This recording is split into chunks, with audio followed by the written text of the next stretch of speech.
Então vamos lá, vamos falar na nossa aula de procedimentos especiais de jurisdição contenciosa, parte 9. Na aula passada nós estávamos falando, esse pessoal me mata aqui. A aula é ouvir a cor, então se sair besteira aqui. Mas olha só, nós estávamos falando na aula passada dos embargos de terceiro, né? Nós explicamos que o embargo de terceiro ele ocorre porque é restringido, penhorado, sequestrado, arrestado, se torna indisponível um bem de uma pessoa que não tem nada a ver com a história, né? Eu tenho um exequente A, um executado B, né? Até demos o exemplo aqui do Pena, de que ele não tem nada a ver com a história, e penhora lá o bem do Pena que não deve a ninguém, um sério, um honesto. E ele então vai entrar com embargo de terceiro para dizer que aquele bem não é dele, né? Aquele bem, na verdade, é dele, que o bem que deveria ser penhorado deveria ser o bem do devedor. Isso é o embargo de terceiro, para isso que serve o embargo de terceiro. Então, nós paramos exatamente aqui, falamos da sentença dos embargos de terceiro, né? Dizendo que, julgado procedente os embargos, o juiz determinará a expedição de um mandado de manutenção ou de restituição em favor do embargante. Ora, se o nosso amigo Pena entra com embargo de terceiro porque foi executado e teve um bem penhorado de uma dívida que não é dele, se ele ganha uma sentença favorável, o bem, naturalmente, ou vai ser restituído para ele se já estava na mão de outrem, ou ele vai ser mantido no bem. Esse é o efeito da sentença dos embargos, tá? Lembrando que os embargos não vai questionar outra coisa senão dizer que aquele bem pertence àquela pessoa. Então, na hora em que os embargos são procedentes, é determinada uma expedição de um mandado de manutenção. Se o Pena estiver na posse do bem, ele vai ser mantido lá, ou de restituição em favor do embargante. Ele vai ser restituído do bem que foi penhorado, foi arrestado, foi sequestrado, se tornou indisponível, mas o bem é dele. Quem deveria ter sido executado era a nossa amiga, que é a verdadeira devedora, tá? Então, só para a gente continuar a questão. As despesas processuais serão suportadas por aquele que deu causa à constituição indevida. Então foi o exequente que indicou o bem errado do Pena, que não é o devedor. Então ele vai pagar pelas despesas processuais, ele vai pagar pela mora, ele vai pagar pela correção monetária, ele vai pagar pelos honorários advocatícios. Porque o Pena não tem nada a ver com a relação jurídica processual. Ele teve um bem penhorado que não podia ser objeto daquela penhora, porque não era garantia daquela dívida. Então, quem deu causa à constrição indevida, constrição aqui, gente, é a penhora, o sequestro, o arresto, a indisponibilidade que sofreu o bem de forma equivocada, tá? Efeitos da apelação. Se o nosso amigo Pena ganhar os embargos e o exequente apelar dessa sentença, essa apelação ela tem tanto efeito devolutivo, ela vai devolver ao tribunal a reapreciação da causa, e também vai ter efeito suspensivo, porque ela vai suspender ou a entrega para o Pena. De alguma forma, aquele bem vai ficar em stand-by até que o tribunal aprecie. Porque aqui não é caso de restrição ao efeito suspensivo da apelação. Aqui nós não estamos falando de apelação contra a alimentante. Aqui nós não estamos falando de apelação em ação cautelar. Aqui nós não estamos falando em apelação em ação demarcatória. Nessas apelações não há o efeito suspensivo. Aqui nos embargos não. A apelação normalmente ela é recebida no efeito devolutivo, devolver ao tribunal matéria que foi apelada, e suspensivo, suspende a execução da sentença até que seja julgada a apelação.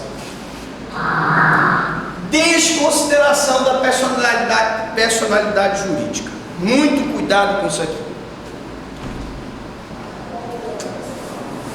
Nosso amigo Pena, então, boa noite. Benedito Gabriel, está?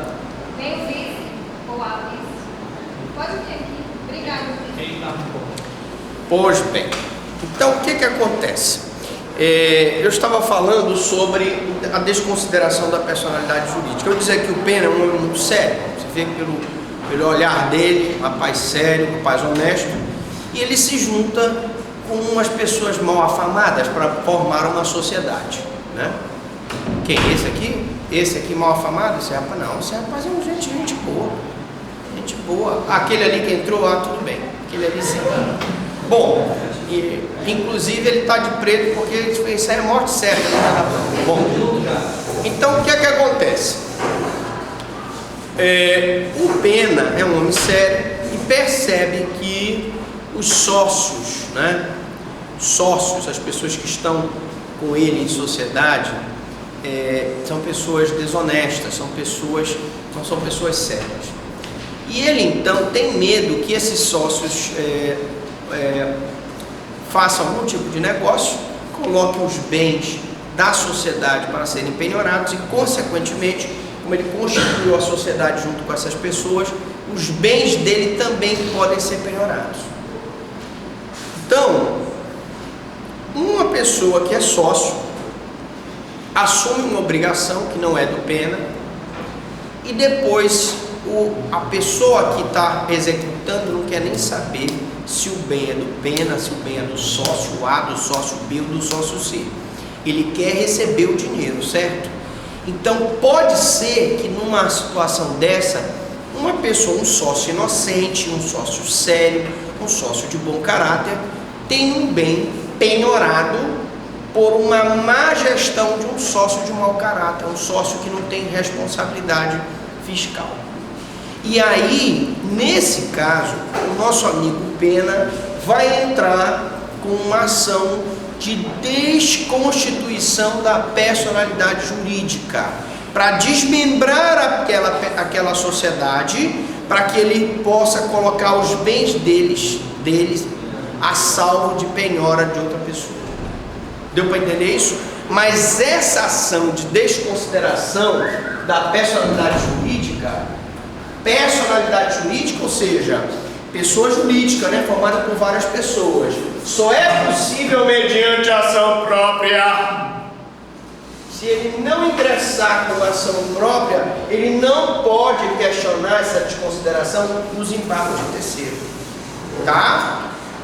Quando ainda não houver decisão desconsiderando a personalidade jurídica da empresa, poderá o sócio manejar embargo de terceiro para impugnar a constituição judicial incidente sobre o patrimônio dele. Foi o outro sócio que assumiu a dívida, era o outro sócio que tinha que pagar, ele não tinha bens, o exequente foi lá e penhorou o bem do Pena, mas o Pena é inocente.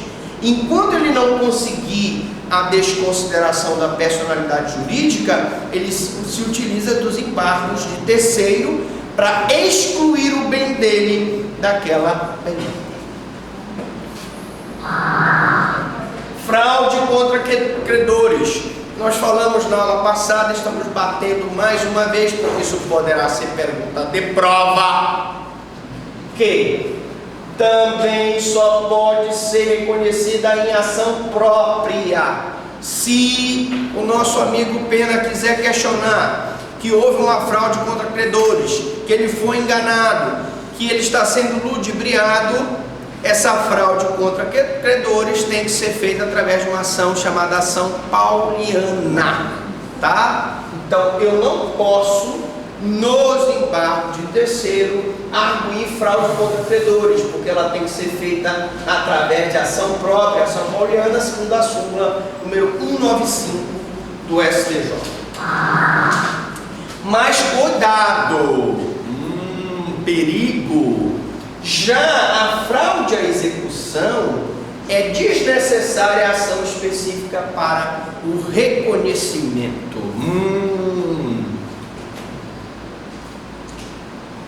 A fraude à execução é o seguinte: eu devo, não quero pagar, passo artificiosamente um bem para uma outra pessoa.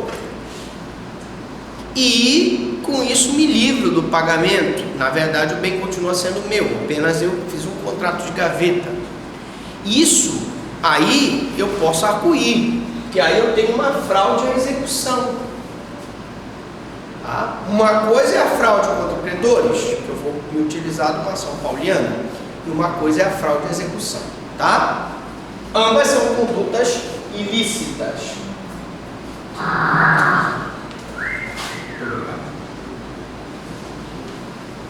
Intervalo comercial para tomar o café.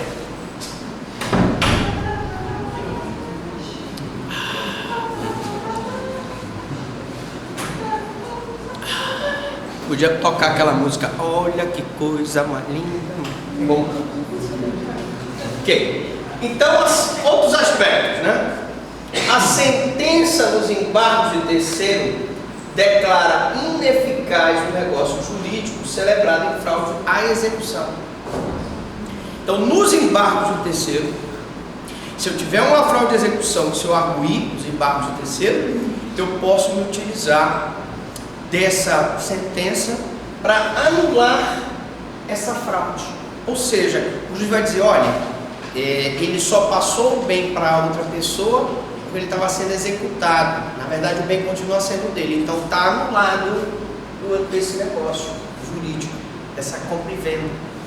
Na verdade, o bem continua sendo dele. Ele pode executar que o bem é dele. Então, essa sentença tem como objetivo esse negócio jurídico de fraude na execução. Eu posso questionar os embargos de terceiro. Então, repetindo, eu tenho que executar, tenho que usar a ação pauliana para questionar a fraude a credores, mas eu posso me utilizar dos embargos de terceiro para questionar a fraude à execução.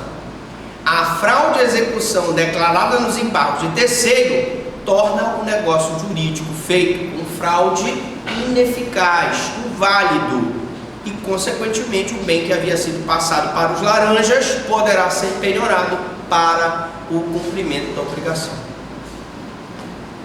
Tempo para a tomadinha do café novamente.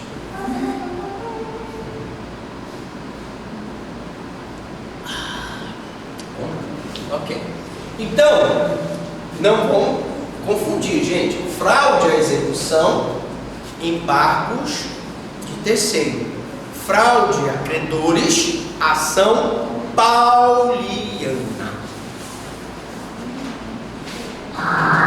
Vamos falar um pouco da habilitação. Beleza pura. Mais um pouquinho para tomar. O professor só está tomando muito café hoje? Não, é porque está gostoso. Então vamos lá falar da habilitação. Bom, evidentemente que quando uma pessoa está movendo um processo e vem a falecer, ou quando uma pessoa move um processo contra outra pessoa que vem a falecer, eu posso ter uma lacuna por conta do falecimento, tanto no polo ativo da relação jurídica processual, quanto no polo passivo. E aí surge a seguinte situação: se eu sou o exequente e quem morre é o executado, eu tenho que procurar chamar os sucessores dele, porque eu quero receber a dívida que eu estou cobrando. Então, se eu sou o executado e tem então uma pessoa que me executando e essa pessoa vem a falecer, os parentes, os sucessores dele vão querer se habilitar para receber esse crédito. Então aí surge a figura da habilitação. O que é habilitação? É o ato pelo qual, na morte tanto do autor quanto do réu, tanto do requerente quanto do requerido, os seus sucessores se habilitam no processo para substituí-lo processualmente. Então, como é que isso acontece, professor? Simples. Quando nós falamos de inventário e partilha, eu expliquei para vocês que quando uma pessoa morre pelo Código Civil, e aí o nosso amigo Tiago diz, professor, grande professor Nelson Medrado, disse que é 30 dias. Pelo Código de Processo Civil são 60 dias. Né? Ainda não é pacificada essa questão, mas suponhamos que sejam 60 dias. Abre-se um inventário. Ou vamos supor que aquela pessoa morre e imediatamente em 10 dias se abre o inventário e partilha dos bens do falecido. Ora, na hora em que se abre o inventário e partilha, a gente aprendeu que imediatamente é feita a nomeação de um inventariante. Geralmente essa condição de inventariante recai em quem? Na esposa do falecido, que é a meeira, geralmente a meeira, ou no filho mais velho, que vai então ser o inventariante. E é esse inventariante que vai substituir o falecido. E a partir do momento que aquela pessoa falece, eu não vou ter mais o nome da pessoa que já faleceu, vou ter o nome do espólio de fulano de tal. Que é o espólio? São os bens, direitos e obrigações deixados pelo decujus que vão ser assumidos por uma pessoa. Isso é que é a habilitação, gente. Então a habilitação, se vocês quiserem anotar, é um procedimento especial, incidente, que tem por finalidade restabelecer o desenvolvimento da relação processual que foi interrompido pela morte de uma das partes, tanto pela parte requerente quanto pela parte requerida. E professor, e como é que se faz essa habilitação quando a pessoa morre? É simples. Então nós temos aqui, para exemplificar, um processo. Esse aqui é um processo. Se você já foi nomeada inventariante dos bens do teu falecido marido, você vai juntar aqui uma petição dizendo que o teu marido faleceu no dia tal, foi aberto o inventário e partilha, você foi nomeado inventariante, a partir daquele momento as citações e intimações serão feitas na sua pessoa. Você se habilitou. Isso que é a habilitação. A habilitação, normalmente, ela é feita dentro do processo principal, raramente é feita em autos em apenso.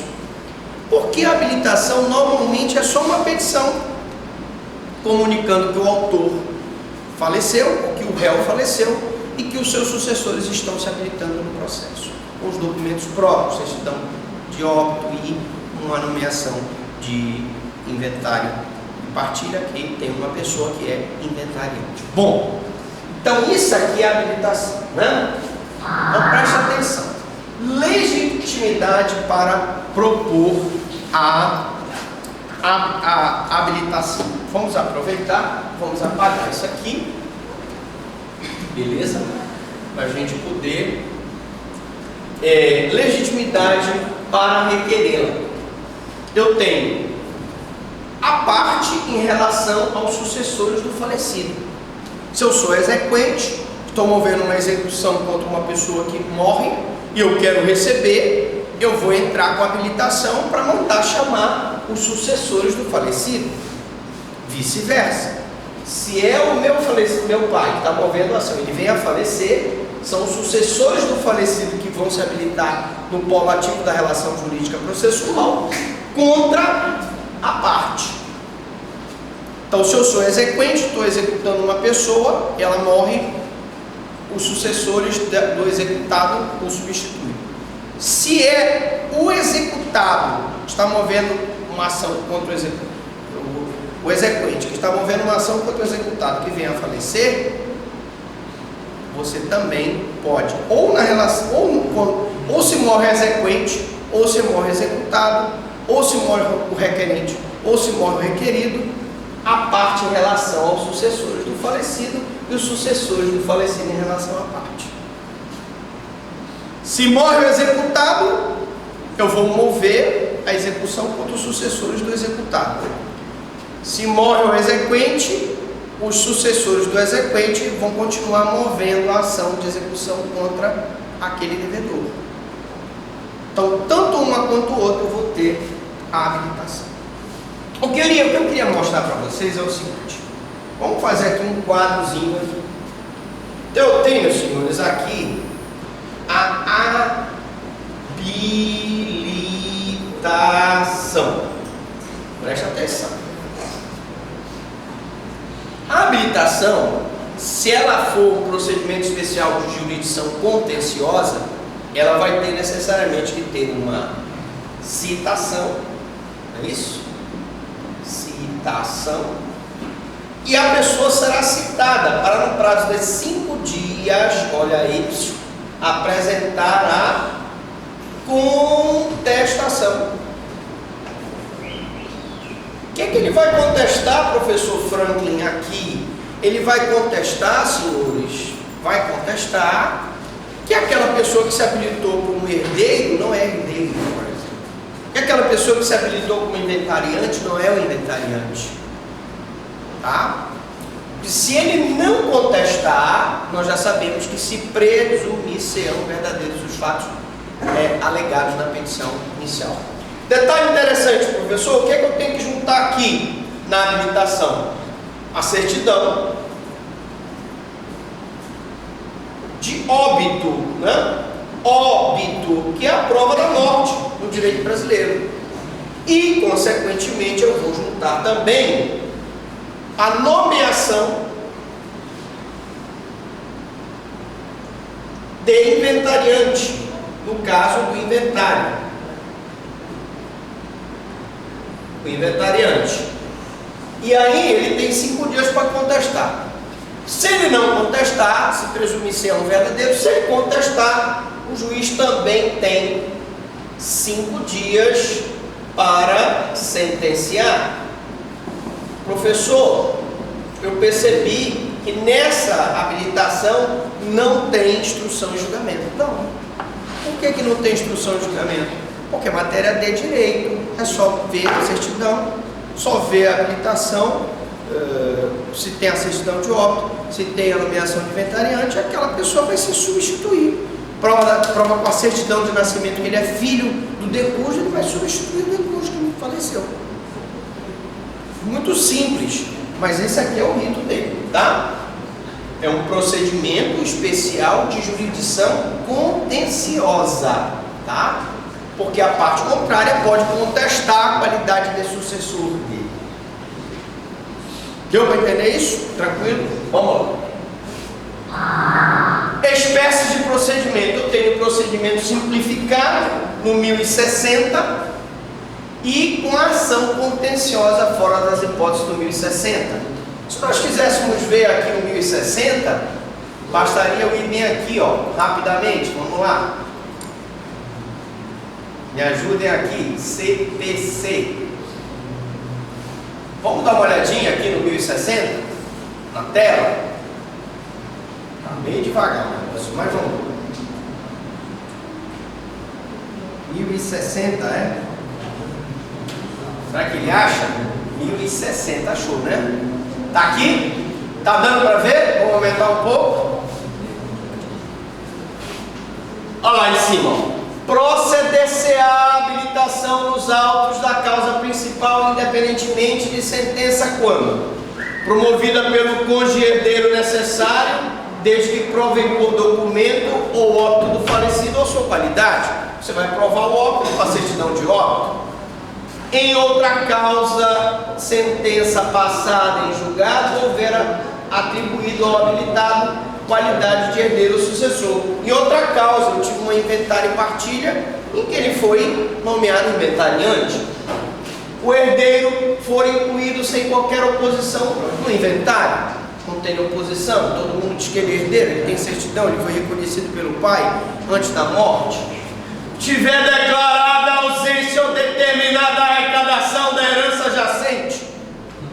É uma situação em que eu tenho uma herança que ficou jacente e que a pessoa vai lá e arrecada, né? Ficou aberta, né? Oferecidos artigos de habilitação, a parte reconhecer a procedência do pedido e não houver oposição de terceiro. Então ele reconhece aqui na contestação que aquela pessoa realmente é a pessoa que deve se habilitar para os autos. Mas continuando aqui a nossa história, então eu tenho simplificado publicado em 1060 e com ação contenciosa nessas hipóteses em que ele apresenta a contestação para contestar a condição do cidadão de herdeiro. E aqui uma jurisprudência para vocês: previdenciária e processual civil, legitimidade dos sucessores dos segurados ao recebimento de créditos submetidos ao crivo do judiciário.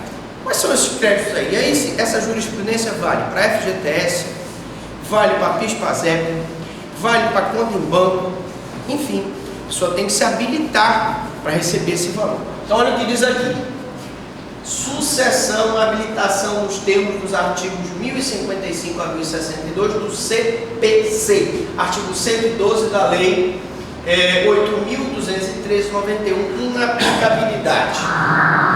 Os créditos previdenciários submetidos ao crivo do judiciário integrarão o patrimônio do segurado falecido, razão pela qual, para o seu levantamento, ou seja, para a pessoa receber isso aqui, receber o balacobaco, morder o balacobaco do falecido, ele vai-se necessário a habilitação dos sucessores. E esse aqui é o processo de habilitação, com a certidão de óbito, com a certidão de nascimento. Posso colocar aqui também, né? Certidão de nascimento, porque não? Ele não é filho do decujus. Certidão de nascimento, ele vai se habilitar consoante os artigos 1055 e 1062. Está aí um recurso especial, 498.921, Ceará, quinta turma, relator ministro Jorge Scartesini, 5/2/04. Vamos falar da restauração dos autos. Bom, hoje eu estou com a macaca. Nesse café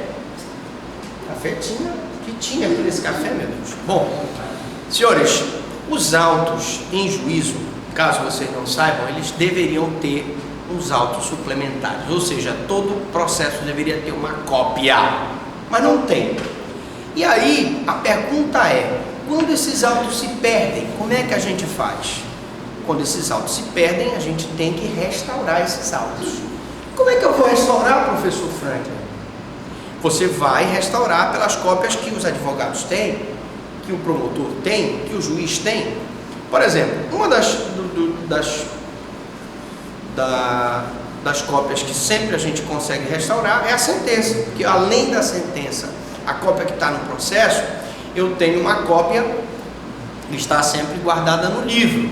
E hoje em dia tudo é digitalizado, tudo está informatizado, eu posso conseguir através de uma cópia que esteja no computador. Bom, mas é muito comum haver um problema de extravio de autos, de perda desses autos.